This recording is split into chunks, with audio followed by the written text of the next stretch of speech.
जोहार गे इन सुंदर मन हेम्ब्रम ओडिशा पनत भोज दिसम ओडिशा नोआ जामदा ब्लॉक तेंग मिन कथा गालोच सानኝ कना आपे को तुलिक तबन ओना दो नगे कना जे आबोरिन होड़ को आबोरिन हन हपन एरा को दिकु सला छती गेती सला बापला तो तीना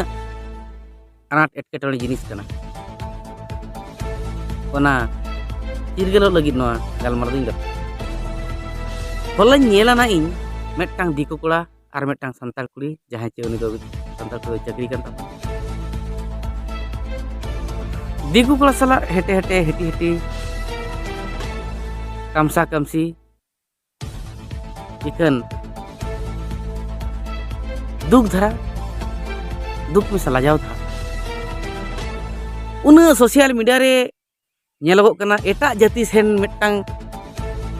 आबुरी सावतार नि कुड़ी अब संतार कुड़ी जुदी एटा जाति रे जावाय लेन खाने तिना एटकेटोणे मेनते सोशल मीडिया रे नेलो कना एनहम बाको ज्ञानो कना नेतार ओलोक कोड़ा कुड़ी गिदे बाको ज्ञानो कना तो ओना उयहर लगती कना जे बांगा नितो गेसेन आमा मने मेना नितो गेसे आमा रस्का मेना नितो गेसे आमा हरमो मेना नितो गेसे आमा धन सम्पत्ति पैसा टाका मेना उन भुर गेसे दुलड़ ठीक है ᱧᱟᱯᱟᱢ बिन इदी मियाय अड़ी दुलड़ हेसे सके बारे रे बिन ताहेना मेनखान सावता तला रे दो आम दो जहातिना हक आर इदरी ताम मेना इना दो ओना दो कर हमन ओना रे जहाम चलावा कान दो ओंडे दो बाम जाम दाड़े ओना सावता रे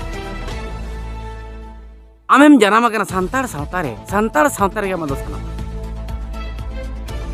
आमेम बाड़ाया बेटी जदि आम एटा सावता ते जावाय कतेम सेन जावायम सेनोआ अरेम जावायआ चेद हालत ताम हुयुआ नोआ हालत ताम हुयुआ आम दो ओंडे बाको तिरिल तारब मेया एक नंबर दुई नंबर हुयुक कना आमेम गज गुर लेन खान दो ओंडे आम दो बाको जोटेट मेया बाको भांडान मेया आमा जी हड़मा उई सतेम उई कदम ताम गुरु लग हटावा ओना हुइना कथा आमेम जावाय लेन खान दो आम दो बाको अगु रुवाड़ मेया आम तेगेम हेज सेन दाड़े चिकाते जहां अतुर निक कना जहां माझी होपन एरा कान दम उनी माझी बाबा आम दो बाय पंजा ठेकाव मेया ताम दो उई सते उई कदम जहां जापा जेरेट आम तेगेम हिजु आम सेनो आम जुदी आयो आर बाबा किन एलाव मे खान आमरे मिसरा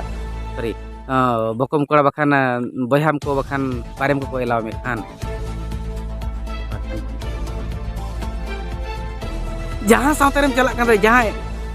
अब संतार सावता कना एटा जदि सावतातेम चला कान दो ओना सावता रे रिन बोंगा बुरु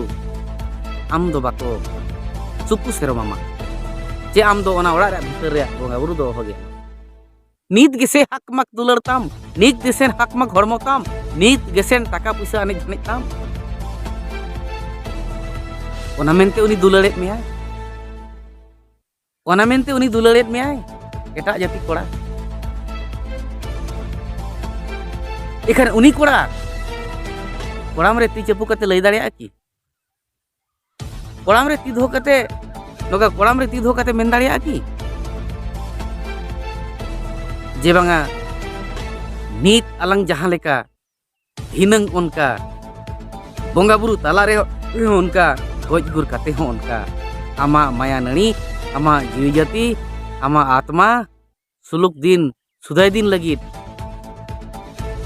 सुदाय दिन रे नापाय गे ताहे इन्या बकुल रे आलेन बोंगा बुरु को ताला रे एम दाड़िया माय नोआ कथा चैलेंज बाय एम दाड़िया माय जुदी एम दाड़िया माय तबे बड़ा कर मिछा गया चे लगित मिछा गया आमा दुलड़ अंडिज लगित मिछा एड़े कथा मेतामा पतिया वचो में आय आमा हरमो हासुल लगित ओना एड़े कथा मेतामा आमे पतिया वचो में आ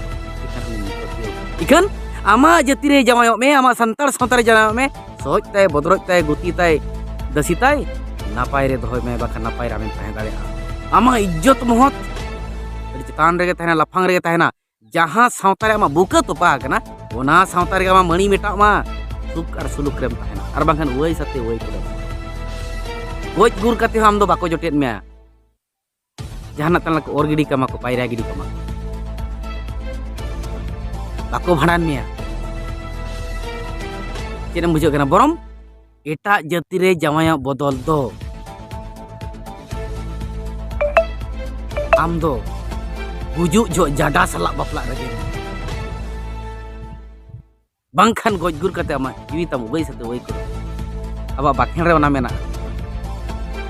बाखें रे ओना मेना उई सते उई कोडम आलोपे आलम ताहे को रेबेट को आम तबे खान को साए ताला ओड़ा आसान ते हेज को सेटेर को आम नोआ आमा बकुल रिन आयो बाबा ते को जहां लो गजगुर कते बांको बाखेणा मा बांको मेतामा भीतर दुआर आमा भीतर बांको खेड़ दड़ियामा बस जहां लेका टोलोमलो रे ताहे लेना उनका गेम ताहेना आम दो उनका गेम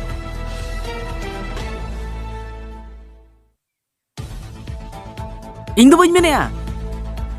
जदि सरी नो एड़े कथा लेकम भाबीया एनखान आपिरिन आयो बाबा मेना आकात को बया मिश्रा मेना को हिली दादा मेना आकात को माजी मपंजी मेना आकात तुरिन कुली बड़ा को आर आलम भाबिया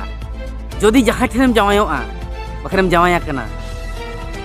अड़ी गान टका पुछता है आनी थाय टका पुछता है चिल्ली हम खतिरमा आमा इज्जत मह दो तिना ह बनुआ बाको इज्जत मा चेकाते आम दो बिटलहा को मेतामा हनी तरा बिटलहा आमा nyutum te rehet betol reak ko bongkaya jati taka jaha ko metak kana amrin dhormem betol koa ama sawtam betola ama dhoromem betola ona khatir amrin ayo baba maji mone hol ko sabeya disom jakat hol ko jom hatinya